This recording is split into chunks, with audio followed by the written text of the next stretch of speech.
ஒரு international railway ஸ்டேஷனாக Coimbatore ஜங்ஷனை தரம் உயர்த்துவதற்காக நாங்கள் தேர்தல் அறிக்கையில் சொல்லியிருக்கோம். எப்படின்னாங்கன்னா, ரயில்வே ஸ்டேஷனுக்குள்ளேயே மல்டி ஃப்ளோர் காம்ப்ளெக்ஸ் இருக்கும், ஹோட்டல்ஸ் இருக்கும், ரெஸ்டாரண்ட்ஸ் இருக்கும், மல்டிபிள் ரயில்ஸ் உள்ளே வந்து டிரான்சிட் ஃபெசிலிட்டி உள்ளே இருக்கும்.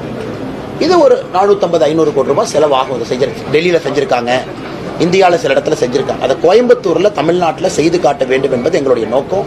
ஆனால் கண்டிப்பாக கோயம்புத்தூர் ஜங்ஷன் ரயில்வே நீங்கள் எழுதி வச்சுக்க, இன்னைக்கு உறுதியாக உலகத்தரம் வாய்ந்த மல்டி ஸ்டோரி பில்டிங்கோட உள்ள ஹோட்டல்ஸ், வணிக வளாகங்கள், நைட் ஒரு ட்ரெயின்லேருந்து வர்றாங்க, ரிஃப்ரெஷ்மெண்ட் பாயிண்ட்டு, பெண்களுக்கு வந்து குழந்தைக்கு பால் கொடுக்கக்கூடிய இடம், சானிட்டரி நாப்கின்ஸ் சேஞ்சிங் பாயிண்ட்டு எல்லாமே அதுக்குள்ளே கொண்டு வரப்போம்.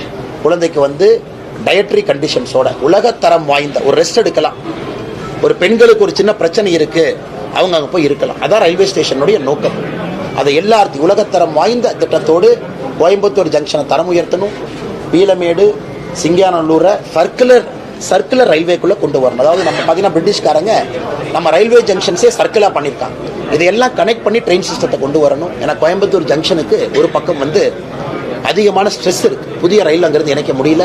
அதனால் சிறப்பு கவனம், இன்னைக்கு எப்படி வாரணாசி ரயில்வே ஸ்டேஷனுக்கு ஒரு சிறப்பு கவனம் கொடுக்கப்பட்டிருக்கிறதோ, கோயம்புத்தூருக்கு நிச்சயமாக கொடுக்கும். கணக்கு வழக்கு இல்லாத பண செலவு. சூலூரில் இப்போ 1000 ரூபா கொடுத்தாங்களா? எவ்வளோ கொடுத்தாங்க? 500, சில ஊரில் 1000 ரூபா கொடுத்தாச்சு. தண்ணி இருக்கோ இல்லையோ, பணம் தண்ணி மாதிரி போகுது. அதனால் திமுக